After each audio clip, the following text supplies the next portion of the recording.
Welcome to the ThunderCast, your martial athletics podcast produced by the fans, for the fans, with your hosts, Russ Livingood and KD Hudnall. We're bringing you the thundering word on the thundering herd each and every week, so keep it right here. The ThunderCast is on the loose.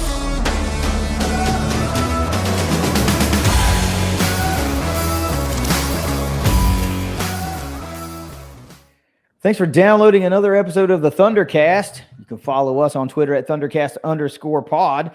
Russ, first new look in the old look studio here in Louisville, Kentucky. It's nice to be not in a hotel room and back in the friendly confines a little bit to continue this week's episode and the series of position group breakdowns and the position that most folks are most curious about. And of course, that'll be quarterback. And of course, we've got a lot else to talk about. We've got some things that we've got going on. The athletic season, of course, kicked off, and we've got an actual around the herd that's going to matter now. But before we get going, I got to say, I noticed that you've got a new item in the backdrop of the studio. Pretty friggin' sweet. So let's talk to me about that thing. It's pretty nice. Well, first, I'm in Studio A. I'm over in the apartment, A for apartment, instead of studio third floor of my house. Just happened to catch an opening, so I'm over here. Chris Lane, brother of ours, I'll put him up too. He made one for me, one for you. Obviously, you have not been able to get yours over there yet. It was not going to make a plane to Florida, but now that you're up here, you're going to have it a little bit closer to get over there for your studio. But man, cannot say enough about this. I wish I could, give you a close up without breaking everything down. But nice bourbon barrel lid, got our logo on it, handcrafted and everything by Chris Lane. Means a lot coming from him, but it means a lot too, just looking how sweet that logo is. Yeah, I know. It looks really good on camera. And you know what? Thinking about it, I might just be able to take that back with me next weekend when I come down for the opener. Since the first time in a long time, I won't have to catch a freaking flight. Yeah. We're just going to drive up and bringing the whole family with me. And I'm going to give a shout out to my oldest because Kyler and his family are making the trip up. He's been on leave since he's been back from deployment, so he's actually down in North Carolina. They're going to drive up from North Carolina, and the whole damn fam is going to be together at the ThunderCast tailgate. And I got to tell you, he told me, so Kyle, Chris, all the Kentucky Mash boys, he told me he's ready for some of that killer barbecue. He hasn't been able to have any of it. As long as we've been doing these tailgates, he's not been present for any of them. And now he gets to be there. So he told me, he's like, man, I'm already tasting that stuff. I can't wait to get there. Of course, I've been singing the praises for years about how good it is. And that's a perfect lead in to say, folks, don't forget, the big ThunderCast blowout tailgate for the home opener, just like always, is going down next weekend. So tons of killer food. The Kentucky Mash Boys always do it right. Always do it right. So there's going to be plenty to eat, plenty to drink. And a lot of just good fellowship, brotherhood, camaraderie amongst herd fans going on down there in the C lot. Russ, daggone it, we got an episode to get to. So how about you give us a quick word from our sponsors at Leasure Oliver PLLC? If you've been hurt in a wreck, call the law firm of Leasure Oliver PLLC. Find them at 304carwreck.com. All right, man, I'm ready to get going on this episode. Again, I got to say a special thank you to Devin Miller for filling in for me for a couple of weeks, doing a fabulous job with position group breakdowns and episodes in general. I think the guy's got a real knack for this podcasting thing, and we certainly don't want him to stray too far away from the ThunderCast. I'd love to have him back as often as he wants to come back on the show. But look, we always start the show off with 5 things that every herd fan needs to know. And sometimes it gets a little hefty in the category of things. So tell me, how many things are we going to have this week? Well, you're not going to believe it. We actually only have 6. Still got a bonus, but not in those double digits that we've been hitting for weeks and weeks. So here are 6 things every Herd fan needs to know this week. As always, brought to you by IgniteLink, the Tri-State's premier IT management team. Number 1, Lineker Rodriguez dos Santos has been named to the Mac Herman Trophy watch list. One of 4 Sun Belt Conference players on the list. Big. We talk about this all the time. We talk about how prestigious this is, what it really means. And, if you're able to nab one of those and bring it home to your program, well, what's that almost like winning, Russ? If you can, Heisman Trophy. That's how important it is in the world of collegiate soccer, right? And as much winning as Marshall Soccer does, we are still very much building a fan base for that program, right? Yep. And obviously everybody loves a winner. It's got to be the fastest growing program in recent history for Marshall as far as fandom goes, but there are still new fans coming on board every week, every month, every season. So everybody and their brother knows about the Heisman Trophy. Yeah. But not everybody knows about the Mac Herman Trophy. And that's the easiest way to explain it. This is a huge honor. It's Marshall, not Marshall's first. Right. The great Matthew Bell, of course, was on the list a couple of times. But until we bring one home, man, we've got to keep. We're always going to celebrate the watch list because it's a big deal. It's a huge deal. But bringing one home, man, is going to mean the world. That'll really kind of put you in the upper echelon of programs. Think about it in football. Programs that have a Heisman Trophy winner and a national championship, that's what the Herd can be. The very, very small sampling size of programs amongst collegiate soccer programs that are able to do that. And when you start having these watch list appearances every single year, for this award, that in itself is going to build recognition for your program, and you're going to pick up fans. And once people are watching nationally, especially on ESPN Plus, you just say, hey, I want to see this player because he was on this watch list. So my team's not playing. I'm going to watch his game. And then they love the style that we have. Maybe they like the atmosphere that they're hearing from our announcers and our fans, on the broadcast. All of a sudden, maybe you've got a new fan. Yeah. Also, you were talking about continually getting these watch list guys for right or wrong, whether you think it's right or wrong. What it also does for brand recognition is start to pound home that, hey, these guys churn out somebody every year that's on this watch list. So sooner or later, that particular nominee starts garnering more, recognition than normal. So it's kind of one of those, like Matthew Bell had to walk so that X player could run however many years down the road. But I don't care, man. I love it. It's such a great time to be alive as a Herd soccer fan. Really is. Yeah. So I say this a lot about other teams and other programs, like at other schools. Like, man, you're winning a lot. You guys better enjoy it now because you never know when it's going to dry up. Obviously, I don't think that our soccer program is about to dry up with wins, but boy, if you're not living in the moment right now with this, you're really missing out. Final thoughts is sure can't hurt recruiting, right? Hell have no. Somebody on there every year. All right, number 2, staying with women's soccer, adds Dan O'Connor to the coaching staff. Oh, okay. Missed that. Yeah, so he was already here. We're obviously now, as of tonight, when we're recording 2 games into the season, this was announced officially after the first game, but he was on the sideline for the first game. Okay, awesome. Yeah, I've noticed that you'll find this also in just our normal conversations. You've already found out to a certain degree.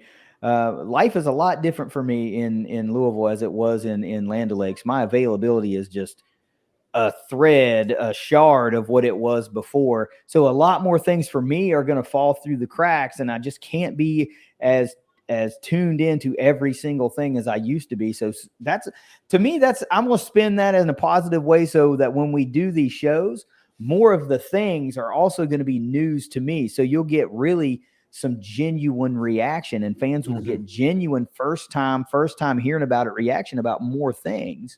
But I think that's great, man. I saw that we battled to a draw the other day, and the opener, I think they were up at Dartmouth. Women's soccer team was up at Dartmouth. I know that was tonight. That was tonight. Yeah. Oh, okay. So we'll talk about that later in Around the Herd, but you can't expect that things are going to come out of the gate like gangbusters, right? Even Chris Grassi didn't come out like gangbusters. It was pretty successful pretty quick, but it still wasn't Katie barred the door. So we got a little bit of program building still to do. I mean, hell, we were rebuilding with recruiting, and now we're moved into building as far as competitiveness goes. But I think, as do a lot of people, that Rafa Samo's team is going to surprise some people this year. They're going to win some games that folks probably don't expect them to win. But you've got to find that groove. You got to find that right 11. You know what I mean? So I still think in shorter fashion versus longer fashion, Marshall women's soccer is going to be really competitive really soon, and adding the right coaches to the staff is just another piece of the puzzle. Switching back to men's soccer, number 3, men's soccer names as team captains for the year: Taimu Okiyoshi, Alex Bamford, and Rai Pinto. Let's do it. I mean, how do you pick? Yeah, and we're talking about in number 1, Lineker, right, against Dos Santos, up for the Mac Herman Trophy, but not a team captain. That tells you, nothing about him. It tells you everything about these other 3, and just the leadership that we have on this team, and that you can pick those 3 and you can say, I'm very familiar with those names. It's not just, well, we took the best 3 from the transfer portal and we said, well, you're team captain. No, Okiyoshi has been here for a while. He's been in this program. Leadership leads. We say winners win, coaches coach, leadership leads. And, that's 3 really good names there. Yeah, but what I was getting at is, how do you pick? How do you run up and down that roster Absolutely, and go, yeah, wow, this is like choosing like an all-star game captain. Because this roster is so stacked from top to bottom. So it's high praise for those 3 guys. And of course, we don't know necessarily if it's a team vote, if it's a coach's vote, a combination of both, whatever. But no matter what it is, obviously it's in-house that they figure that out. And for those 3 guys to be honored in that way amongst their peers, their teammates, and their coaches, it says a lot, because expectations are high, not just with fans with this team, but with themselves with this team, right? Yeah. Nobody wants to win them all more than these guys do.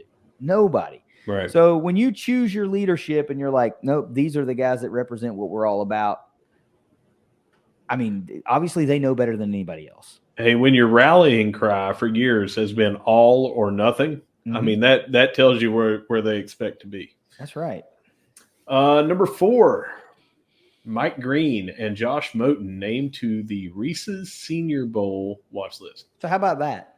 Because I looked and I was like, Mike Green ain't no freaking senior. That's what I was like. How's he on a watch list? Because he ain't no freaking senior. And so I got interested, and I was like, well, what is he? On the Herd Zone roster, he's a redshirt sophomore, and Josh Moten is a junior. Now, of course, we know sometimes juniors make the Senior Bowl when they need to fill out the slots or whatever, and sometimes, but I don't know how many redshirt sophomores I've seen do that. If I've seen it, I've forgotten it. We are obviously paying more attention to it now after starting. It's never happened with Marshall. I know that. So here's where I think it is.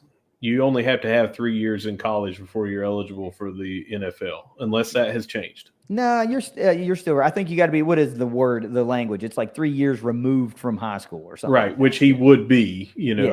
And after this season, this would be his 3rd season. So that's why I think it tells you that that's how high people are on him. That he might be on the watch list. That depending on what he does this year, someone may say, "Hey, this is a guy that could get drafted." Right. Could be, right? That's going to take nothing against Mike, but damn, what we saw small sampling last year. Right. Absolutely. Right? And I don't think any 2 people are in herd media-ish type stuff is higher on Mike Green than you and I are. Right. I think he's just going to take the Sun Belt Conference by storm this year. But I still, even being 3 years removed or whatever the thing is for draft eligibility, that's totally different than the Senior Bowl. That's usually just reserved for seniors. And if there's a handful of players that they need to fill out some positions or something like that, then they'll look to the junior ranks. But I have never heard of it being a redshirt sophomore type thing or the 3 years removed from high school type thing or draft eligible type thing. It's always been. So I'm curious what that actually means. If it's Senior Bowl watch list for next year because Josh Moten's also a junior, or is it, well, he could potentially land on the Senior Bowl this year. It's just because I've never heard of it. It's because I don't really know how to take it. But any way you want to like define it or whatever you want to call it, that's a huge deal because for the first time ever, Marshall put 2 in the Senior Bowl last year. And now we have 2 on a Senior Bowl watch list this year. So think about that. Think about what that means, what that says about this program, right? If both those guys make the Senior Bowl this year, so for the second time ever and for the second year in a row, Marshall would put 2 players on Senior Bowl rosters. Unbelievable. That's unbelievable. Officially, I'm on the operations.nfl.com. And, they're the ones that okay, so this is for draft eligibility stuff, right? No, this is about the Senior Bowl. Oh, okay. It says, played under Pro Bowl rules, the Senior Bowl is a national showcase for top NFL prospects who have completed their college eligibility. Obviously, he has not. But we've also seen people all the time go there that have not completed their eligibility. So I don't think you're going to get an official answer if that is from the official site or the official rules. So, but what you have done, if you have completed your college eligibility, is declared for the draft and not come out of the draft, right? Like not decided to go back to school. Yeah, I guess that would complete your college eligibility. So there you go. Therein might lie the creative wording to the NFL operations stuff, but one to watch for sure, one to keep an eye on, because those 2 guys, we talked about Josh Moten. We think he's going to be number 1, corner number 1 for the herd. At least I do. And then Mike Green, I think, is just an animal waiting to be uncaged. So this makes sense. This plays, right? It tracks all the things that you like to say. It makes a lot of sense. But I go back to 2 guys for the first time ever last year, potentially 2 guys in 2 years. I guess that means like this program is not necessarily indicative of its wins and losses record, even though that's what we all want. We want a hell of a lot more wins than we want losses. But I also like the fact that we're churning guys into the NFL ranks. Guys are getting an opportunity. They're going to these showcase games. That helps recruiting portal-wise, right? Might not do it for the high school stuff, but portal-wise, that's helping because guys, upperclassmen looking to make that jump to the, fresh start, trying to get that NFL opportunity, they know they can come to Marshall and maybe make a showcase game and land in the NFL. That's where this is important to me. Number 5, the Herd's midweek football game against Georgia State has bumped up an hour. The October 17th Thursday night game will now have a 7 p.m. kickoff, but still on ESPN2. Okay. It was at 8 o'clock. It's just been changed to 7. I mean, I guess locally that'll help some people. I don't know. Travelability doesn't really help by an hour, I don't think. But no, it speeds up my tailgate by an hour, which is going to make it even harder. So, people are going to have to get off work a little bit earlier, but it will help for that next day. You're getting theoretically in bed an hour earlier for everybody to get. Yeah, that probably ain't going to happen. I'm probably getting in bed at the same time no matter what anyway. You're right. It just takes an hour away from your tailgate. Well, me, I officially, this could be thing number 6. I'll just wedge it in here, or 5B. Russ Living Goods tailgate just bumped up an hour. So. Yeah, there you go. I don't know, man. I guess that's news to some, right? That's good to know. I don't know. When I think about those midweeks, I think they're okay, right? Because they're on Thursdays. That's fine. if you were stuck playing Tuesdays, Wednesdays, that kind of stuff, I would not like that at all. So I'm okay with the Thursday game. I think it's okay. It gives you a primetime slot. People are going to be watching your game, but damn it, the Herd's got to win one. Mm-hmm. They got to win one. Yeah. We've been really lucky with the midweek draw. Right. We just can't come out on top of one. Yeah. So if it takes it's kicking off an hour earlier to get that dub, then okay. But otherwise, damn, I don't care if they start at noon. Just win one this year, man. Yeah, it's been very unlucky for those games for the starting quarterback and their health. All right, number 6, women's cross country picked 3rd in the Sun Belt Conference preseason poll, and the men were picked 6th. Okay, picked 3rd out of 13 teams. Just to clarify. Okay. I don't. I'm starting to catch myself feeling some type of way because I was seeing the pictures that were posted. It's almost like it might have been like the schedule poster. You know what I mean? Yeah. With the great not there, and I was like, man, it truly was the end of an era. But you see who's front and center, though, don't you? You see who's being what do you call it? Showcased the most. It's big time, and it's her time to shine this year. I like that. 3rd is pretty good. The Herd's starting to get a little respect, showing that they can compete on the cross country circuit. I like that, man. I'm down for that. I think we can make some noise this year for sure. Yeah, I think that 3rd out of 13, that's very respectable, especially given what you just said. Abby Herring's gone. You know. But 6th for the men, that was equally impressive. Also impressive. Yeah. Also impressive. Again, we can't use the same data point all the time. Like, oh, they're only a year and a half old. They're only 2 years old, but they're only 2 years old. Right. That's the thing. So you talk about program building. Damn, man, they're competing against teams that are largely in the South that can recruit this type of. That's why they're strong in baseball. You know what I mean? You can play all year long. That's why it's like these athletes can just compete all year long, and we can too up here. But it's a different animal. Who wants to trudge around in December running through the woods or some shit like that, man? It's not enjoyable. So I love how far we've come, but it was just melancholy for me. I was happy about that, and I was like, oh man, look at that! No, for the first time since we've started doing this show, period, no Abby Herring.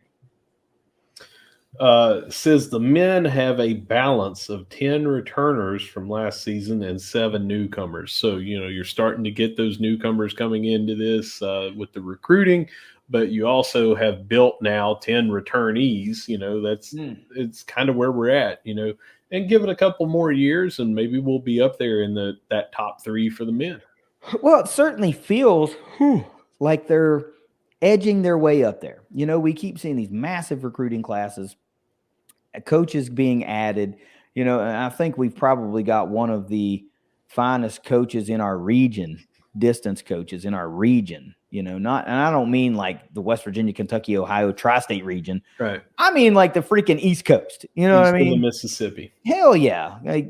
So it's only a matter of time. You can tell that there was a legitimate investment made into track and field cross country. There just was. And things are different now. The whole structure is different. And it is starting to turn a corner. The women have turned the corner a little bit faster than the men have. They had a leg up, obviously. They didn't have to start from essentially scratch for 2 years ago. And now here we are. But you're right. They're edging up. It won't take too much longer. Yeah, women 3rd out of 13, men 6 out of 9. Still, that is much better than where they have been pegging them to be the last couple of years. Right. Starting to get that respect for the program. Yeah. Well, that does it for 6 this week. 6 things every Herd fan needs to know this week. As always, brought to you by Ignite Link. Man, feels good to be back in the seat. Let me say that. Like I was a little apprehensive sitting down here today. It's like new studio, same look, new studio. How's it going to go? How am I going to feel? Been away from it for a couple of weeks. Last week, I dipped my toe in the water, but I was in the hotel room. It didn't feel right. I feel good here. And I'm ready to talk about some freaking quarterbacks. let's wind up this series of position group breakdowns for the 2024 Marshall Thundering Herd football team with the premier position, the one that everybody's got the questions about. Everybody's got an opinion about, honestly. Everybody's got a gripe about. Yeah. Let's talk about it. Phil Steele, our resident guru, ranks the Herd quarterbacking unit number 7 in the Sun Belt Conference, not tied with anybody. The Herd is all alone at number 7. Of course, coached by also offensive coordinator Seth Dagey. You would imagine that would need to go hand in hand, right? Lots of turnover in this one. Obviously, famously, lots of turnover in this one. Tumultuous season is a decent word I think you could use when you talk about Cam Fancher and his relationship with Herd fans. It was love, hate, hate, love for a lot of the year.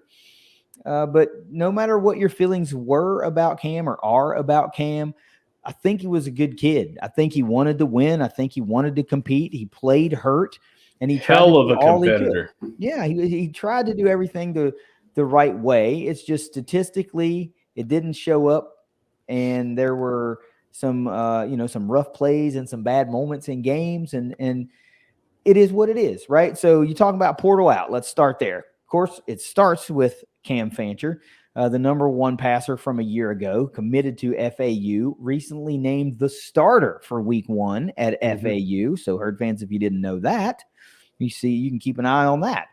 He went 202 out of 309 last year with 2,162 yards, 11 touchdowns, 11 interceptions, and I think that's kind of what Herd fans couldn't get behind. Is like, we can't do 11-11, man. If you're going to do 11, it needs to be like 11-4. You know what I mean? So the touchdown to interception ratio, not where you want it to be. But for some reason, it didn't occur to me to write down his rushing yardage, but that's an aspect of Cam's game that when injured, it was just nullified, right? But because he did have really good escapability, he could pick up a first down for you. He could take off and, get a big gain for you. And he was unable to do that a lot of the year. He only played in 10 games last year, right? So, not a complete season. We know he missed some time. Also portaled out was Chase Harrison. Came in the quarterback class with Cole Pennington and Pete Zamora and those guys. And then Jack Shearholz was committed to the Herd last year, here for his freshman year, and then entered the portal. Both Harrison and Shearholz obviously got no game action for the Herd in 2023. Now let's go to the portal in. This is where some really big question marks start to raise. Braylon Braxton from Tulsa comes over, the 6'1", 221-pound redshirt junior. Many thought he would come in and be the immediate one of 2 guys to compete for that starting spot, right? Along with Mitch Griffiths, who a lot of folks thought was going to be the portal week 1 starter. Well, what happens with Mitch? He just retired from football, so never even entered the equation. Don't know what you had. Can't be mad that it's gone, but it did put the Herd behind the 8 ball a little bit. And we had speculated for a long time, and even I asked Phil Steele, do you think the Herd adds another quarterback? And he said, well, I think if there's one out there and it's a good fit, yes, I can see it. Well, lo and behold, Russ, the Herd adds another quarterback, and it stayed really under the radar for a little while, which is surprising to me.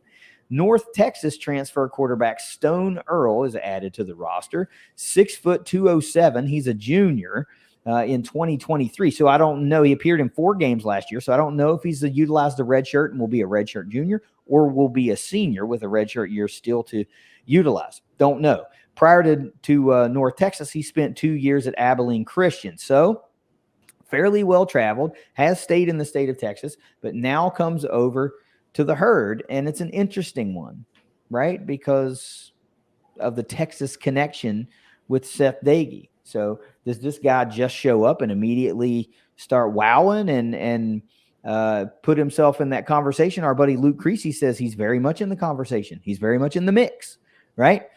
And then let's move down to just others on the roster, because that's where the names are that for Herd fans are going to know. And it starts with Cole Pennington, the 6'3", 210-pound redshirt sophomore, 64 out of 112 last year for 695 yards, no touchdowns through the air, 6 interceptions in 4 games for Cole.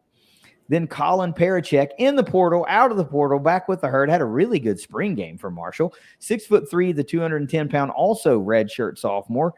He went 0 of 1 last year with 1 interception for the herd. Not ideal in 1 game. Then a couple of one really intriguing prospect and a developmental guy that we got to talk about, both in-state guys. But first, it's Ja'Kai Long, the 6'2", 200-pound freshman, true freshman from Hurricane High School. Number 1 quarterback in the state of West Virginia, dual threat guy in 2023, legacy player, right? Dad played here for the herd, back closer to our era.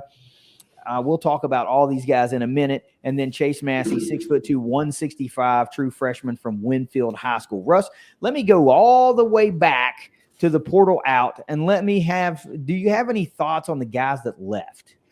Yeah, we're going to talk about Fancher later, obviously, Okay. but he ended up having 520 yards, and then when you take away the sacks, he ended up with a net 273, but still 120 attempts, 520 yards. He did move a lot on the ground, as you mentioned. Chase Harrison came in the class with Pete Zamora and Cole Pennington. Pennington is the lone QB from that class. Harrison went to Ball State, and not sure. I haven't seen anything about if he is in the mix there for immediate playing time or not. Shearholz, I couldn't find anything on where he landed, not from his Twitter page or anything. Another player that left, it was due to exhausting eligibility, is TJ McMahon.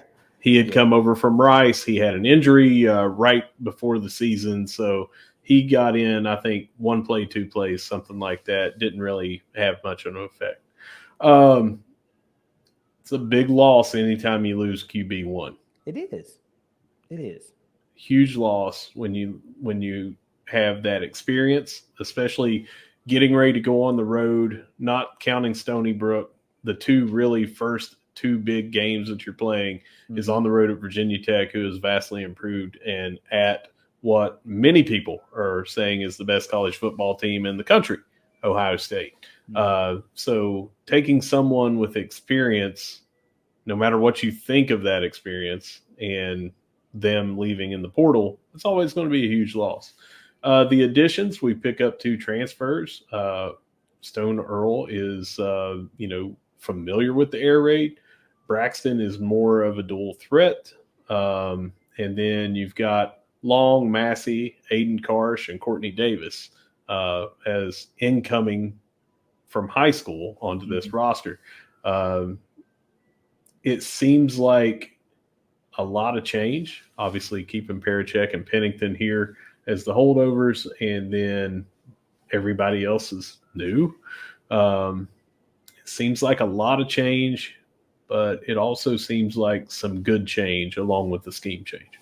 Well, I don't know if it's good or bad, right? And you know how I always tend to want to see the positive, right? And so I'm not out here to skewer anybody, but you're talking about wholesale changes, and it might be exactly what the doctor ordered, right? If your skill set doesn't match what you're bringing in, then you need those changes. So, maybe it was good for Cam that he went to FAU and he can do something different. But it feels like, and I've heard a lot of people comment the same thing. It's like you lose Cam Fancher, who was here as a dual threat guy and familiarity with a lot of the receiving core and the coaching staff and all that stuff. And you bring in Braylon Braxton, who's basically a similar quarterback, a dual threat guy. So now you're just hoping that Braxton is head and shoulders above, better than what Fancher was to your offense. And of course, it's not the same offense. So that's to be determined in real time on the field. We don't really know. And for as much as everybody, myself included, right? You included, as much as everybody wants to see Cole Pennington just thrive. He had a really tough season last year, and he was thrust into some action, right? He was, but still, early in games, the poor kid killed himself with early interceptions. So he put himself behind the 8 ball early in several games, and he really didn't have the opportunity to settle into a game, right? And play like mistake-free football and get into the groove of a game. And that to me, as far as he goes, is what I hope to see from him. I hope that he gets an opportunity to play and settle into a game and have a little fun with it, rather than making that early mistake and then, kind of like, damn it, I've got to make up for that, So I've got a lot of questions that come along with this QB room. And I think I know fans have a lot of questions that come along with this QB room, and they're holding everything so close to the vest. Like, almost the entire conference has named their starter as we are recording, right? And Marshall hasn't. Yeah. Well, so that's just fueling the questions to come from Herd fans. I'd like to speak on that. Yeah. Coach Huff had originally said about the middle of August. So, what do you always think about the middle of a month? The 15th. Sure. And we had around that time and days afterwards, our peers in the Sun Belt and also other teams nationally were naming their starting quarterback in the middle of August. Yet before camp started, I saw a lot of chatter on social media or Facebook and Twitter that I'm sorry, message boards or social media, Facebook and Twitter, where people were saying, how can you go into fall camp and not have a starter named when like more than half the country didn't name him until the middle of August? Now, we also had someone coming in that was not here for spring ball, and he had an eligibility issue because of when he transferred from the other school. It was up in the air of whether he or not he was going to be there. So they have him out there practicing with the hopes that he would be eligible. And he turns out he's eligible. So I'm not mad that 3 weeks in, and I know you're not either, that we don't have a starter named. Coach had originally said, I think halfway through, at that point, he was talking about Cole Pennington and Braylon Braxton. So now you've got a late addition that, hey, is it looking good? It's looking good. I think that he will be eligible. And now he's in the mix. So it's three-way dance. I don't care if it's before the game, 15 minutes before they say, yeah, here's the guy at the coin toss. Here's who's going out there. What I care is he truly QB1 and puts us in the best position to win the most games and lead the team? That's all I care. I'm with you, right? All I'm saying is it is not. And look, I'll say this again over and over and over. Coach Huff doesn't owe me a damn thing. He doesn't owe me an answer to my questions. Nothing, right? I think he owes me a burger. I think I'm. So if he doesn't name a starter, that's fine. All I'm saying is that doesn't do anything to quiet the worry of the Herd fans, right? Because they're like, well, we want to know who the guy is. I mean, half of them want it to just be Cole because he's a Pennington, right? That they just want that. And then I'd say 70% of them. And other ones just want to know who they're going to see trot out there to run this offense, because there's a certain level of excitement for an air raid, which a lot of people are excited about, I think, because they want to see that downfield, stretch the field passing that everybody has loved about Marshall. At least our era of fans have loved about Marshall. That's been gone for a long time. So people want to see that. And then and like I said, there's a damn Pennington on the roster. So there's these things that are lining up that excite fans. But I'm with you. I don't care if they don't tell me at all until I find out when they line up for the first offensive series and I see who runs out there. I can deal with that, but not a lot of other fans I don't think can. But that's all right. I mean, they all want to know, and they all want to know right now. That's just the nature of a fan. I got no problem with that, right? But I'm good to say Huff doesn't owe me a damn answer for anything. I'm fine with that. I'll speculate until I got no breath left if I have to. I never mind, like I always say, fans have the right to their own opinions and everything. What I want, though, is a little bit of education behind those opinions. You can't say no one is going into fall practice without having a starter named. And then you start seeing all the starters named after August 15th, like around the 19th and 20th. Yeah. It's like, hey, this is our starter. Hey, this is our starter. And, I wanted to just share all those and be like, oh, yeah, I can't go into fall camp without knowing. Shut up. Well, with the portal the way it is, there's too many teams that have all new rooms or several guys that they know are competing for that number one spot that they just brought in, right? I'm not saying we're one of those, right? I'm saying there are teams across the country that had transfers in, they had guys remaining on their roster, but the guys that stayed were not going to be their starter, right? Yeah. So I would almost feel comfortable saying there were more teams that didn't know who their quarterback was going to be week one than that did know who their quarterback was week one. 100%. And I hope I don't get these because I'm not going to have it in front of me, but I put this out as a stat and it wasn't on Twitter, so I can't go look it up real quick.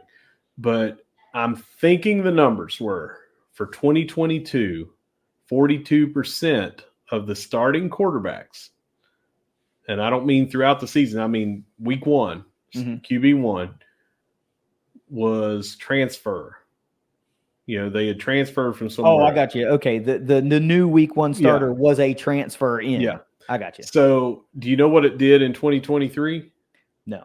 65%, I think. Yeah, it's trending. It's a huge trend. So it remains to be seen what's going on with this time. But that is why you are not seeing teams. I mean, you can't just say, well, we always knew Leftwich was going to be in there. Yeah, he was Byron freaking Leftwich. Yeah, and it was also not a portal era, and if you transferred, you had to sit, and it was different. It's a different world. You can't look at that data anymore. That's irrelevant data. Guy threw for 3,400 yards and like 45 touchdowns the year before. Of course, he's going to be the starter. It's not the same situation, especially when QB1 transfers out. But a lot of people wanted to anoint Cole Pennington. Nothing wrong with him. No. But again, only because of his last name and what Chad did. Right. And as I've said this before, so many people see Cole and think Chad. Yeah. And it's unfair. It's unfair to Cole because Cole has to be the first Cole Pennington. He can't be the next Chad Pennington.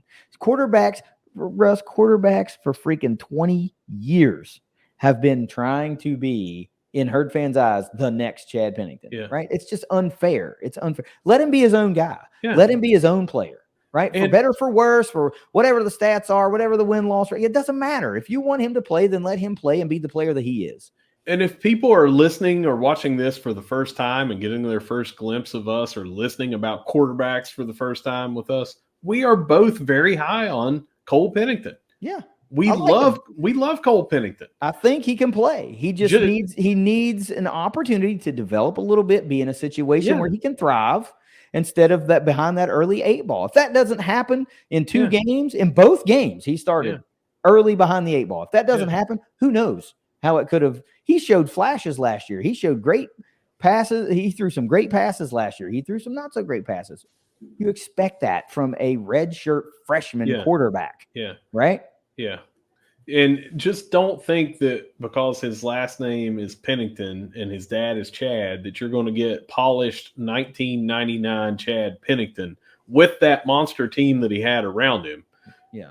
When, in reality, he should be a lot closer to 1995 Chad Pennington, the Chad Pennington that needed a lot more polish and needed that red shirt year and needed to grow and everything. That absolutely loves to remind people of that. Mm-hmm. Loves to remind people what he was like in 1995. Yeah. And people love to see 97, 98, and 99 Chad that was surrounded by all-time great players. Mm-hmm. He was great too. I'm not saying he wasn't, but those teams were freaking stacked. That's why those 90s MAC era teams are still talked about, still herd lore, full of herd legends and Hall of Famers. Yeah. So And another thing that you were talking about Byron and his gaudy stats earlier. If he's playing for Marshall in 2023, you think that there's a legitimate chance that he stays in 2024? That dude would be super rich. Yeah. He would be so like Georgia would be coming after this guy. Anybody that's a playoff contender would have been coming after Byron, right? Yeah. Because he ended up being a NFL first-round draft pick from Marshall University, like the number 7 overall pick. Right? Just a different world. Just a different world. Let's talk some strengths and weaknesses. Russ, what's your number one overall strength for this herd QB room? I feel that we are deeper in numbers, that we have options this year. And last year it felt like it was a two-man thing. And when 1 to 2, it dropped off a lot, not because of talent, but because of experience and being thrown out there like Cole was. The coaching staff said it. They told us, we don't have a number 2 that's ready to come out here and take number 1's job, because he was so young. We just didn't. And a lot of people took that the wrong way, but that was just the truth. Hey, if you're going to clamor for this guy to come in, you need to know that he's not ready to, get the reins and be 99 Chad Pennington. This year, it feels like that we have more experience. Everyone that was here, Pennington and Parachek, have another year under the belt. And we brought in 2 transfers. So at least the top 4, it seems like we have more depth than what we had last year. So that's a strength for me. Yeah, I'm going to piggyback off of that because it overall depth of 4 guys, right, is a strength to me. So I'm going to piggyback off of what that point is with what I wrote down, which is we have a really good mix of traits and talents in this quarterback room. So you are afforded to see what works best in this style of offense. You have a guy that is you have a couple guys that are more of pocket passers, and you have guys that are dual threat type quarterbacks. So it does give you some flexibility, and you're able to see whose skill set molds and meshes best with the offense you want to run. How productive will it be is not the question, right? That to me is a strength that you have those options, just like you're saying. What's your number 2? Number 2 for me is we have an overall scheme change. We are going into a focus on the quarterback. They're going to have a lot more attempts. They're going to be, as we've heard in the media, getting the ball out quicker. So they're going to have more completions. They're going to have more yardage. They're going to have more opportunities to throw more touchdowns. And it is going to be a trial by fire, but it will also be a QB-focused offense. And I think that is a strength when you're talking about what do you have with QBs. Well, we're going with a QB-focused offense. Okay, so that's a great point. It's not one that I thought about, but it does make sense. You are installing an offense that should allow a quarterback to thrive if said quarterback has the skill set to thrive, right?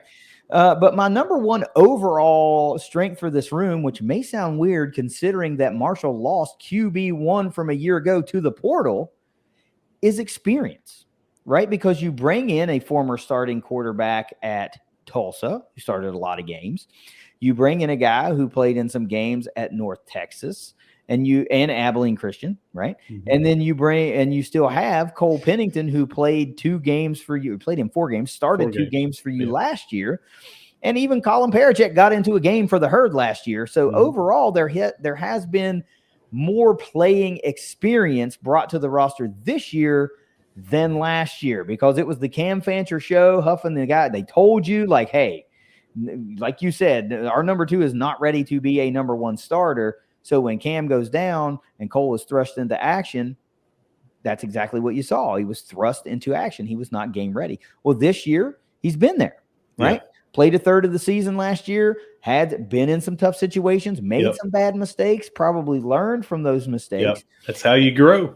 That's how you, especially as a quarterback, right? You've got to learn to identify things that you otherwise overlooked before and get better. So I think overall experience, at least through the top 4 guys, is better this year than last year. So what's your number 3? My number 3 is our targets of those quarterbacks. You have drastically improved your wide receiver room and your tight end room. You have Toby Payne coming back, who was penciled in to be the starter last year. The weapons we have at wide receiver and tight end automatically makes it a strength for this quarterback. I don't think that we had that last year. We had more players that seemed to all be the same style, the same height, the same kind of route running and everything. Now you've got definite slot receivers that you can say that and that. Those 2 are slot receivers. They are shifty. They are fast. They are possession receivers. They are the guy that you can, hit and they can take it to the house. And then you've got a 6'4" guy, 6'3" guy, 6'1" guy. You got the returners from last year, and Montgomery and Harris and all that. I think the weapons that we have is a huge strength for this quarterback. Yeah, it certainly seems like it would be, right? Because how high were we on the tight end room when we were talking about the breakdown for the tight ends, right? We're one of the top 3 position groups for this herd team, right? And all of the wide receivers you bring in on the portal, Chuck Montgomery still being here. Come on, man. Come on. You're right. And this type of talent, top to bottom in the receiving core and the tight end room, can make an average QB seem way better. Yeah. It's just like, dude, do your job, get the ball to that guy, and let that guy do the extra work that makes you look great in the stat line at the end of the day, right? Yeah. So that's an excellent point. And again, this kind of goes a little hand in hand with that, but it's the other side of it. Because you have all of these weapons that you get to utilize, my number 2 overall strength on this list, but will be the third one I talk about, is we should be able to have a true open competition at quarterback, because we don't know who QB1 is. And all of these guys get access to all of these weapons. And it's like, all right, who's got the best chemistry with the receiving core and the tight end core? Okay, who can make the throws that Daggy needs them to make? Who can make the right read the quickest that Daggy needs them to make? So you should have a true competition to see who rises out of that room. And I said this on the G5 Hive show, whoever rises out of that room should have the full confidence of the coaching staff and the herd fans to at least start the season for a legitimate opportunity. There is nobody that was just handed this job from day one. Right. It did not happen. There's too much riding on this, right? Coach Huff's in a contract year. Marshall needs to get over the hump. They need to be competing for a conference championship. There's a tough slate ahead. You get a marquee game on the road in Columbus, Ohio. There's a lot riding on this for you to just pick a guy that came out of the portal or pick somebody that was already on the roster and go, you know what? No matter what happens, you're our guy. Hell no. Somebody's got to freaking earn it. Do you have any more? That's all of my strengths. All right. Well, let's move into weaknesses. What's your number 1 weakness for the quarterback room? My number 1 weakness is also something that I listed as a strength. We have a brand new scheme. We totally overhauled the scheme. And that is going to affect your offensive line. That's going to affect your running backs. It's going to affect your receiving core. It's going to definitely affect your quarterback. However, with this transfer portal world, we have brought in some people. One of the quarterbacks that's in the mix is familiar already with running an air raid offense. So it's not how it would have been years ago, but it is still a major overhaul. And a lot of people are going to have to learn as they go. And some people think that it can't be done in a year. I do. I think that you can now with the moving pieces that you couldn't do in years past. So it's still a weakness for me. Yeah. That's my number 2 weakness overall is, can anyone run the air raid, right? Can anyone? Yeah. We don't know. We've not had it at Marshall and we've not had a true air raid ever that I can recall. And now we're going to try to install it in 1 year. So many people around our circles have been like, it can't be done in a year. Right. It cannot be done in a year. So wow, that came out of nowhere. Bless you. Glad you got a mute in there. So can anyone adequately run an air raid? That's my number 2 overall weakness. So what is your number 2? Seamless from what you just said there, the unknown from this room. And it's not just about can they run the air raid, but it's like we got 2 newcomers in. Can they throw a 15-yard out route with enough zip on the ball, a frozen rope, to get it out there at the timing that they need? Do they have that read ability to know? We've heard Coach Huff and others say that it's not just about can they make the throw, it's can they make the right throw. It's the decision making. Do they know their reads and it's like, well, I should throw to that guy at this point instead of this guy. So there's just so much unknown from this room right now. It has to be a weakness. Well, these are kind of the same. Like, can anyone run an air raid is what I said. But my number 1 overall weakness is, who's number 1? Right. Who's the guy, right? Who is it? Yeah. I mean, nobody knows. And they might know in the shoey. They Sure. might know right now. Yeah. And God willing, I hope they do. And they're Yeah. just keeping it quiet. But for right now, nobody else knows who's number one. And that is my number one overall weakness, because nobody from whatever practice reports are coming out, nobody has been able to say XYZ is head and shoulders above everybody else, or XYZ is running away with this quarterback competition. There's none of that going on that we're hearing about anywhere. So if somebody's dazzling, they're doing one hell of a job keeping it undercover, right? So let's hope that's the case. But dude, if you don't know who your number one is there a bigger weakness when you're talking about quarterbacks? Is there, other than not having one? But some people will say if you have two quarterbacks, you have none. We have four, but we don't know who the one is that's going to be playing. Biggest weakness that there is, bar none. I don't know if you want to speak on that. If you do, then let me have it. Otherwise, what's your third? My third is that the schedule early in the season could really beat a quarterback up. You're talking about going to Virginia Tech, having a bye week, and then going to the Horseshoe. You're looking at two drastically different teams than they were last year. Even though Ohio State has always been a perennial power, people talked about, I think it was like $40-some million that they spent in the transfer portal, basically just buying an all-pro team. And Virginia Tech, we've heard about Drones' improvement, how he improved over the year after facing us, and then how Virginia Tech as a team has made that leap as well.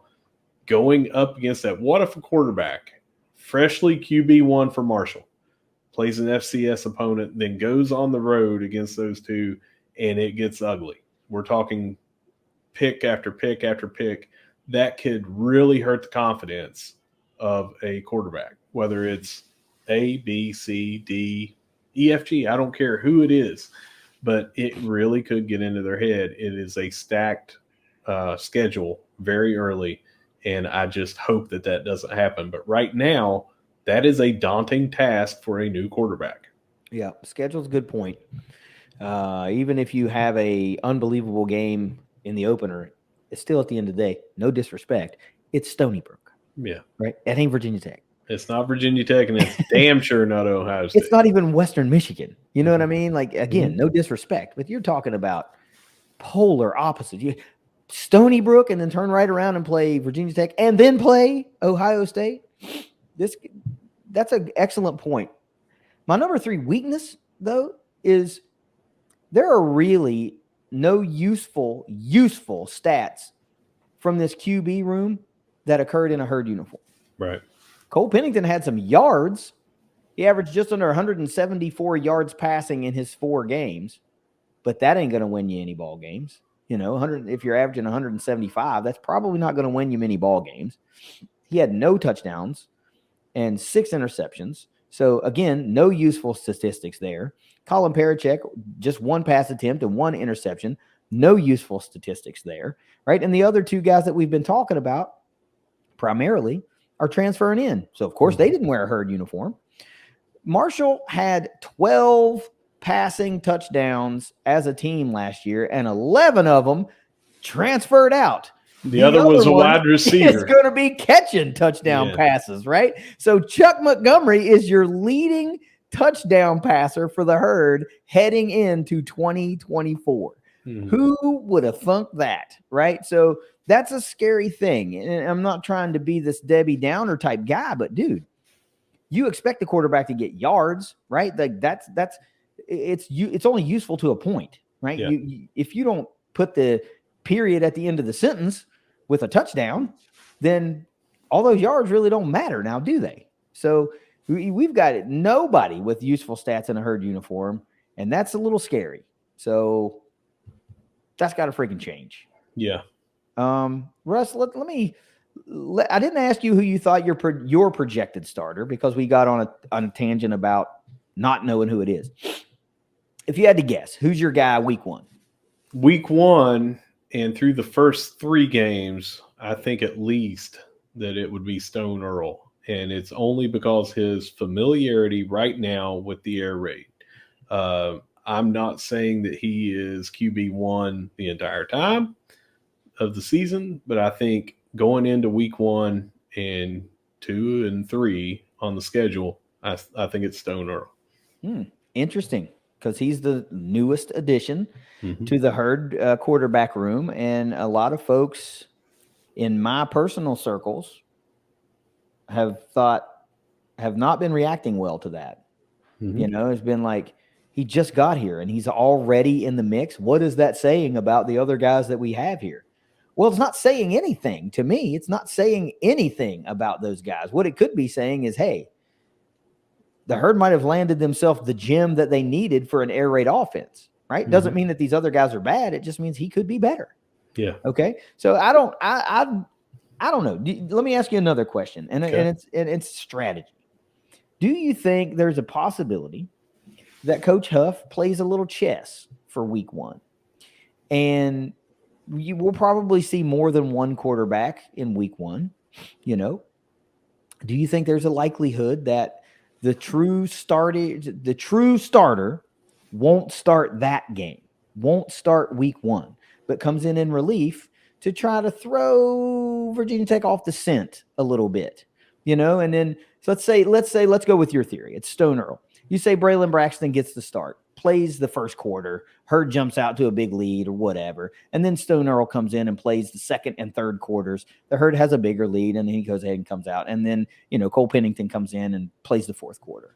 Just as a little chess match, right? So, and now Virginia Tech's thinking, okay, Braylon Braxton's the starter. This is the guy we need to prepare for. You know, they took him out early, but the Herd was up 14-0. Stony Brook couldn't really do anything. But all along, your guy, Stone Earl, is the actual starter all along for Virginia Tech. Do you think that's a possibility?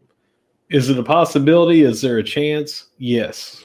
Do I think Is it likely? Is it? Well, I mean, I'm not even willing to say that it's unlikely, because I totally expect to see 3 quarterbacks at the minimum. Same. I expect to see 3 quarterbacks, and I think that if I somehow could get onto the sideline, there might be a chance that I could get in. But there's a very good reason why that should happen, because, you know, you're kind of penciling in Stony Brook. I mean, come on, they were 0-10 last year in FCS. Right. You know, there's a really good reason to pencil that in as a win. So you don't really need to show your cards. Right. But there's equally a couple of good reasons why you don't do that. Is one of them Albany from last year? No. It's like, did not look good in that game? No, has nothing to do with that.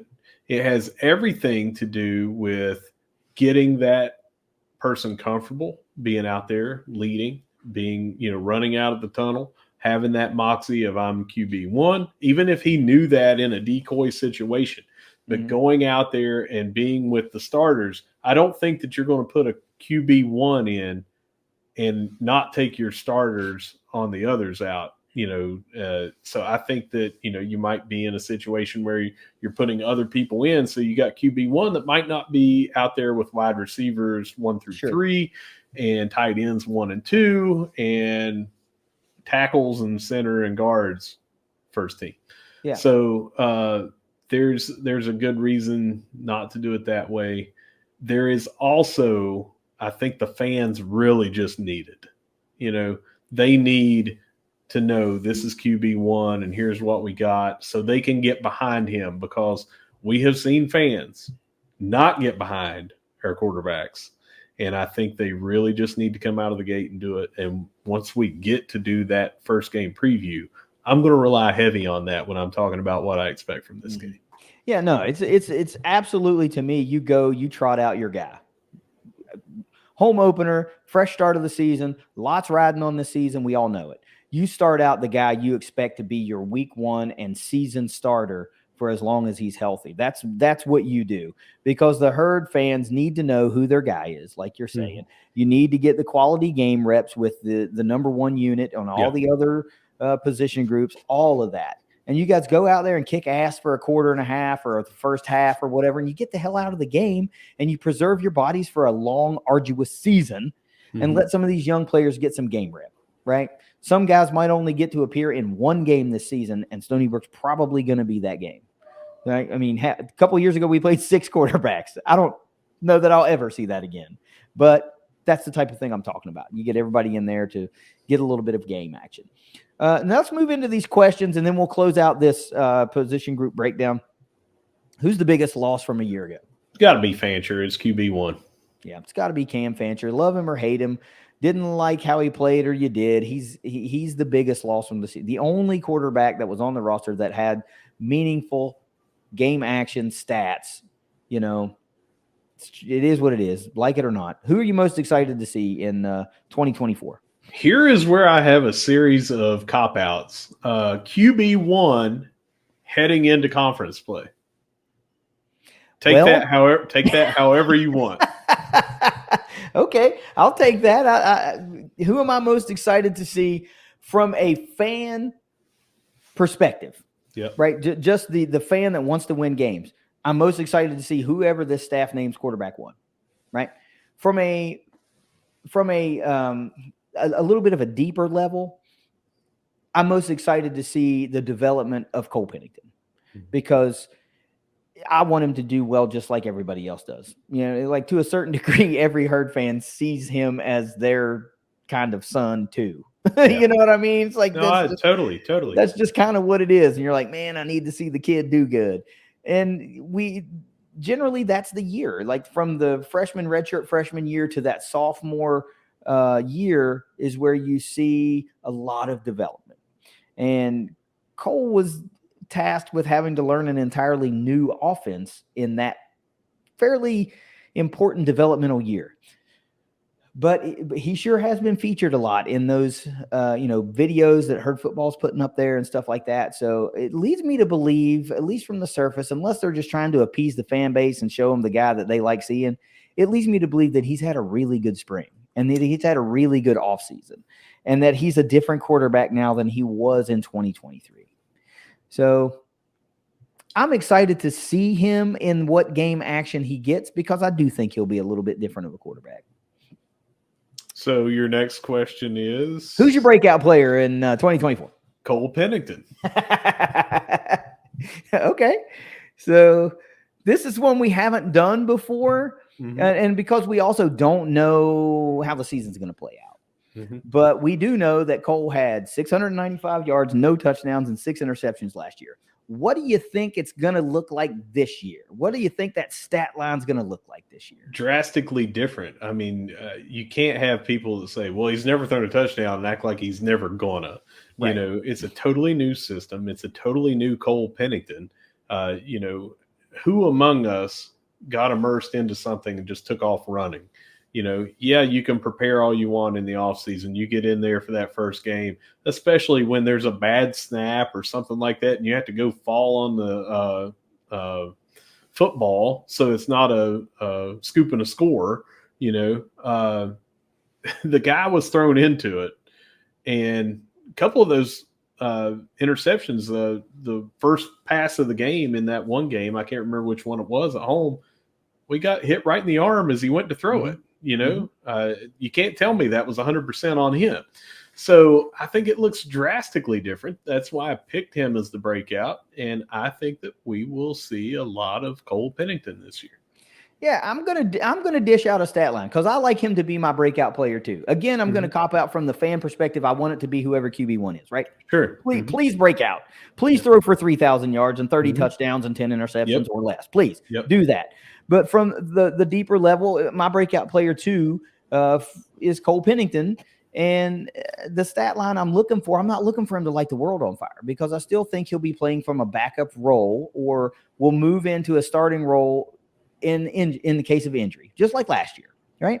So I think you'll see him a little bit more often than you otherwise would. And, 700 yards roughly last year. Give me 1,200 yards this year. Give me 8 touchdowns and 3 interceptions. That to me is a good breakout year from a guy that was sub 700, no touchdowns and 6 picks in only 4 games. Right? I like that. 1,200, 8 and 3. Let's go with that. Who do you think will be the MVP at the end of the year? Another cop out. I honestly cannot say. Can you? No. I think that we're going to see at least 2 quarterbacks with significant stats, attempts and things. I honestly cannot say who's going to be the MVP because I don't know who's going to be the starting quarterback at the end of the year. Yeah. I haven't talked to anyone about this. This is not inside information. We don't do inside information. I like it better that way, But I honestly cannot say that I know who's going to be QB1 after 4 games. Mm-hmm. Yeah, for a number of reasons. You don't know if it'll be performance related or if the dude made it out of Columbus, Ohio in one piece, or the gauntlet of Blacksburg and Columbus, Ohio in one piece, right? But that to me, that's where I circle that Western Michigan game and I go, all right, that's the game that you either have to bounce back as a quarterback. If you make it through, you get you a win against Stony Brook, you play well against the Virginia Tech and Ohio State. You got to take that Western Michigan game and you've really got to bounce back because you're back at home and you're going to have to prove that the job is yours, or it might be a situation to where you see QB1 and then heavily in the mix, QB2 and 3 to see, all right, do we need to change the pecking order up a little bit or not before you head into the Sun Belt Conference slate. And it starts off with a freaking bang with Appalachian State, the East Division favorite at home. Right. Mm-hmm. So it ain't getting no easier once you get out of the out-of-conference slate. It's starting off really, really tough. My MVP, I think, is going to be, again, whoever is your week 1 quarterback 1 starter. I like your point of saying whoever the starter is going into the Sun Belt season because that's really where it matters. It is. That's really where it matters. That's a good point. Last question. Is the Herd quarterback room better in 2024 than it was in 2023? Yes, it's deeper. It's going to be more quarterback focused. It is all the weapons that we talked about. This is a better QB room than what we have seen the last couple of years. Yeah, I think your starting quarterback or whoever plays the lion's share of snaps is going to pass for more than 2,162 yards. He's going to throw for more than 11 touchdowns. And even if he has 11 interceptions, he will have passed for more than 11 touchdowns. Also, your number 2 and 3 quarterbacks will not combine for no touchdowns and 7 interceptions like they did last year. All of your 2 and 3 guys are also going to have touchdowns on the board. They're also going to have yardage on the board that matters. I think Marshall's better in 2024 from a quarterback standpoint than they were in 2023. I do. I think it was. I think they are. I can't say that they're going to go out there and light the world on fire and throw for 5,000 yards in the season. But we are just not in for a sub 3,000 yard passing season. If you're banking on an air raid, you cannot have a sub 3,000 team passing yard season. That cannot happen. Right? Can't be out there running the. Can't be running the Statue of Liberty every other play. You cannot be. You cannot be banking 12 touchdown passes as a team. Dude, no, it will not have. This will either work or it will collapse, and I'm on the work. I'm on the work side. Yeah, I'm on the work side too, because if you're putting all your chips into an air raid, it's got to work, right? It's got to work. So, Russ, that brings the end of the 2024 position group breakdown series. I love doing these every single year. But, man, it always seems like there's a freaking question mark around the quarterback position for one reason or another. But a very informative breakdown nonetheless about the quarterback room, what we think will happen, what we think might not happen, and who we think we might see. But for now, it's all done. There's nothing left but season predictions and then a week 1 preview. And that'll come up here pretty soon because, hey, week 1's coming up real fast. But for now, let's fling this bad boy around the herd. Yeah, so we're going to start off with softball. They released their fall schedule. Schedule runs from September the 20th through October the 21st. Those final 2 days, October 20th and 21st, will be the inter-squad green and white games. So you've got some opportunities, it looks like all at the dot, to go over and watch some softball. And why wouldn't you? Yeah, I mean, get you primed for the season coming up, man.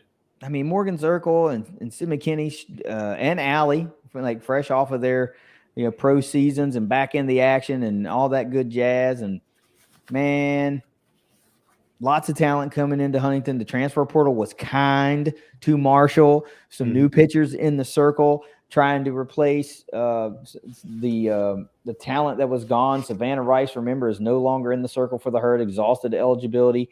You get Bub Faringa returning, but Marshall brings in a couple of pitchers. They bring in some all-conference caliber players from other conferences. It's going to be interesting. Them talent returning. Kaja Park's back with the herd again. Sydney Bickle has departed, exhausted eligibility. A lot of shakeup here. Some players that a lot of fans are familiar with will no longer be on the roster because they've exhausted eligibility.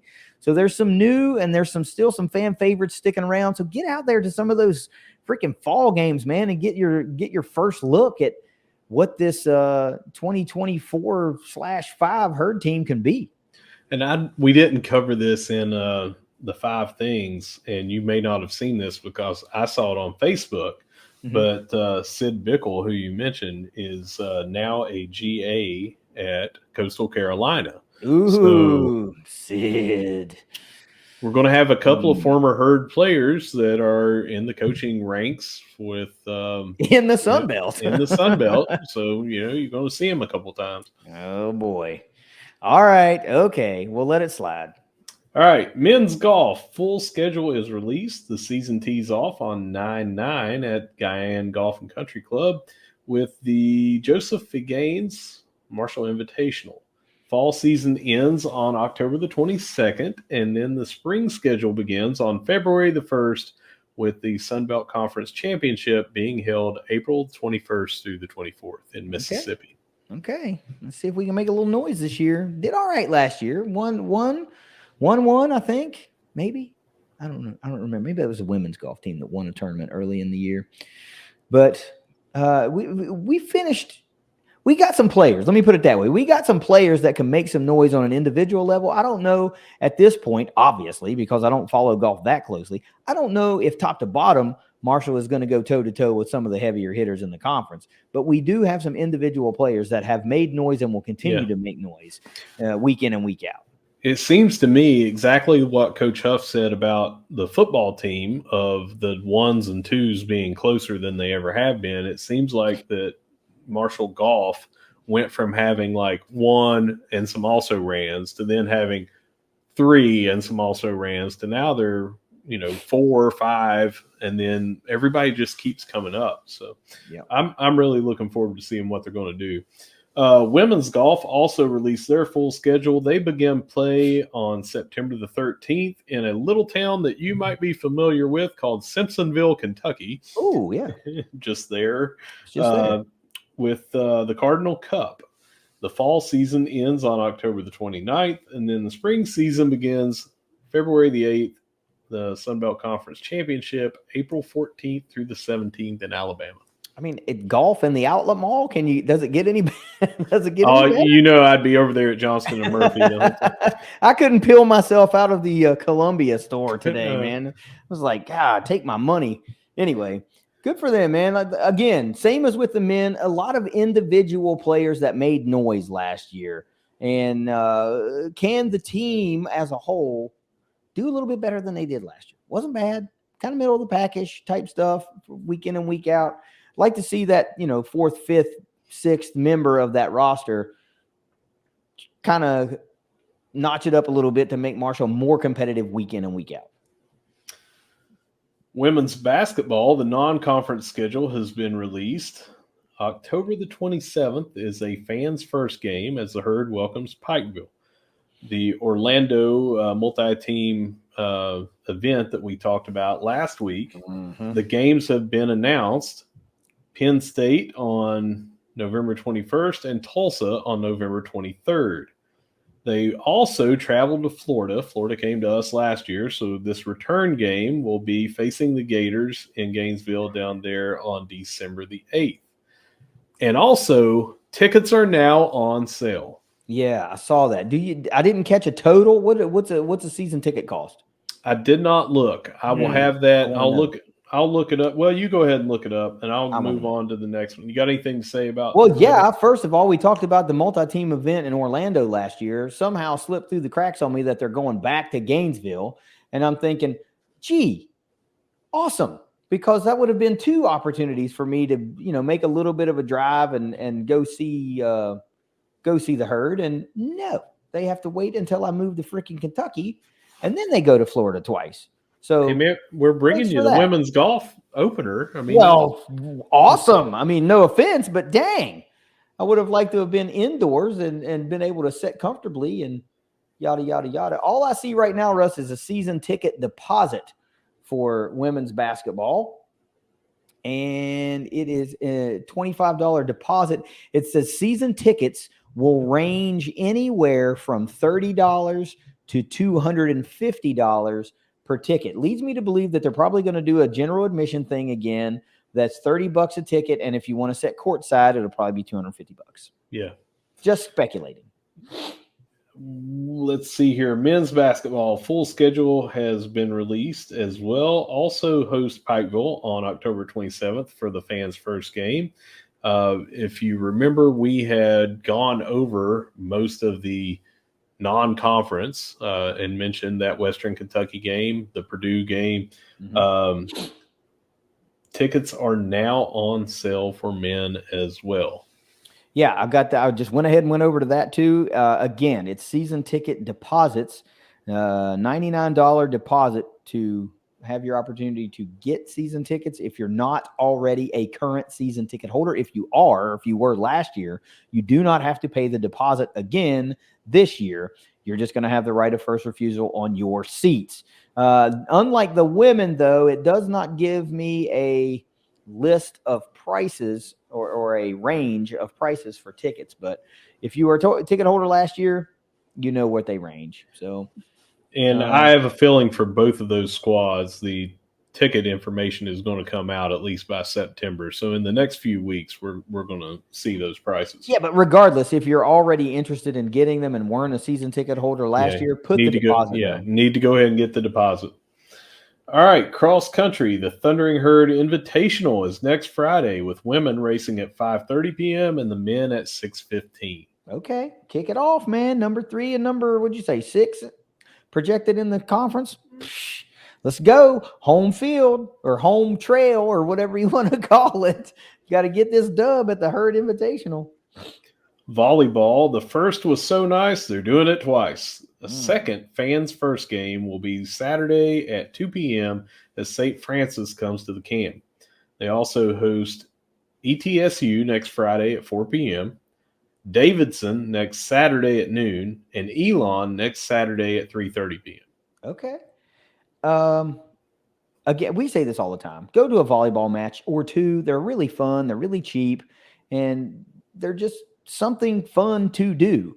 And they currently have season tickets for sale. I think you can get season ticket for $25, man. And if you want to go to like a single game, single match tickets are like $3. So they make it really, really, really affordable for you to check out some matches at the CAM. I mean, if you don't want to do a whole season ticket, I get it, but it's only $25, and you're directly supporting the volleyball program and the Herd Athletics. So, if you get season tickets and you only go to, 5 matches, it's $15. You paid $25. What's $10? Support the Herd. Let's talk about those Saturday games. Let's say you're going down and you're taking the family. It's going to be in the 90s, 95 degrees or something. Those little kids aren't going to want to go out in the tailgate. You're not going to want to take them out there. But what you can do is take them in the climate controlled CAM, even though, most people complain about the temperature in there. Trust me, when you're down low at volleyball, it's not going to be hot in the cam. You can go there, watch the game at noon, maybe even watch all or most of the game at 3:30, and then walk over to football. Well, also, it's comfortable because it's no disrespect to volleyball. It's not crammed full of 5,000 people like a basketball game. So there's far less hot air going on in the cam. But a volleyball match is fun, dude. You can pretty much set wherever you want. You can stretch out. I mean, you can really get comfortable and enjoy the action. It's very high energy. We've said this before. It sounds like there are more people in there than they're actually in there during those matches. It's a lot of fun. For $2, $3, it is well worth the money. And kids, you nailed it. Kids love it. Kids love it. They can run up and down they can run up and down the freaking rows, up and down they're not in anybody's way. You know, they can get that pent up energy out before you got to go to the football thing. Like it's worth it for, a couple bucks to let them get that energy out before you go have to sit at the Joan and watch a football game. Absolutely. And our girls and the staff deserve to have the support of the fans. 100%. All right. Women's soccer. The match tonight at Dartmouth saw the Herd fall 1-0. Dartmouth scored the lone goal just 1 minute and 43 seconds into the match. Marshall had a couple of great chances. I don't know if you saw this. Right before half, they had a free kick, 6 seconds. Bailey Fisher kicks it from not midfield, but pretty far back, hits the frickin' crossbar, and ricochets. One gal tries to get it in. It goes like right on the line. Next one kicks it in, gets waved off by the ref. And then late in the game, just a little over a minute to go, we had another free kick right on the line at the box, and the header just went high and missed it. So lots of good chances by the Herd ladies, ultimately fall 1-0 on the road. Yeah, that's a rough one, man, because you get the goal waved off. You could have at least fought to a draw, but those are going to go in eventually. They're going to go in eventually. It's baby steps, man. I still have faith. These games mean something, but just like football, it's not a Sun Belt Conference game, so it's a tune-up for the season that really matters. Yeah, it's a tune-up. All right, so they will be facing Harvard on the road at 6 p.m. on Monday. Harvard. I have to say that like that every time. Men's soccer, they cruised to a 3-0 shutout of Cal State Fullerton on Thursday to begin the season. Goals came from Amon Sordo, Alexander Vukovic, and a Cal State Fullerton player's face. Yep, for the second game in a row, an opponent wants to be a member of the Herd. So let's keep that trend going. If we can just get an own goal or have an own goal scored, this guy didn't score off a header; he scored off a facer. He got kicked right in the face. It went 15, 20 feet, whatever it was, into the goal. Marshall had a one-person advantage in this game after the first 15 minutes as a Cal State Fullerton player received a red card. They had a crowd of 2,030 watching the Herd win. And, think back 5-6 years ago, a crowd of 2,030, you would say, wow, that's amazing. And now you're like, man, they had almost double that in there before, I'm not saying anything bad about the 2,000. I'm saying all good about it. First game of the season. It's not like the WVU, the Mountain State Derby, where you expect to have 3,800 in there. Right. It's just a regular season game, nothing on the line, over 2,000 people.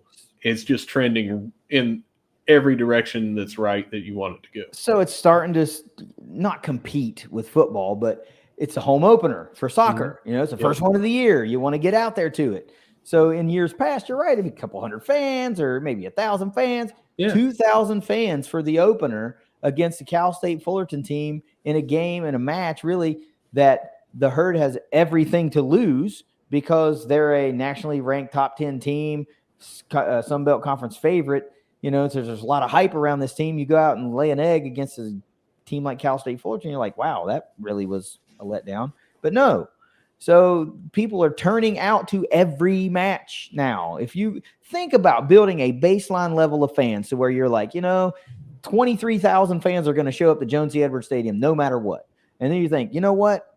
2,500 fans are going to show up to the Vet for a men's soccer game no matter what. Mm-hmm. How awesome is that, man? How cool is that? I can't wait till they have to build a new stadium or they have to drastically change the stands or whatever it is, because we're just selling out standing room only, to where the fire marshal says, can't put any more people in here. You got to do something different. Mm-hmm. Cannot wait. And it seems like we're heading in that direction. Mm-hmm. You wait until there's a grandstand opposite the home side bleachers, something equal in size just across the way, or as much as they can fit over there. Yeah, the depth was right. You know what I mean? Yeah. Yeah. And the final thing that I have, men's soccer, they are traveling to Xavier on Thursday, August 29th at 7 p.m. All right. Well, let's do it. Keep it rolling, man. This team's awesome. They're fun to watch. That's probably, outside of not being able to go to all the football games, if I still lived in Huntington, I believe I would be a regular at the Vet. I think, because it's so fun, man. It's so fun. Men's and women's, it's fun. There's a lot of tailgating for both. Mm-hmm. The more for the men's game, obviously, you win a national championship, you're going to have a heavier following, but just a fun atmosphere. Sure is, man. I love that. I'm so glad that program's doing well. I really hope to continue the momentum with women's basketball too. Yeah. Coach Kim did a lot for that program, really raised the floor. I hope Julie can just take the ball and run with it. It's hard to build programs in this day and age as a mid-major. It's really, really hard. And Chris Grassie has done a phenomenal job. I really feel like the women's soccer program is going to start to trend that direction pretty quickly, coming from the Coach Grassie coaching tree, that philosophy. You see how it works with the men. Why not work with the women? And being in this Sun Belt Conference and have taken it by storm on a women's basketball level last year. Coach Falk's in place, the staff in place, lots of players still in place or brought in pieces that can run through this Sun Belt. Maybe not roughshod through it, but they can win the conference. They could win the conference. They could repeat. I love that, man. This is it. It sucks that I don't live closer, but if I did, if we were still in Huntington, I feel like my wife and I would just be in constant arguments because I would always be going to, football. Yeah, that's not really an argument, but you're going to the Vet again. You're going to the Cam again. That kind of stuff. Yeah, because it's fun. It's fun to watch, and it's cheap.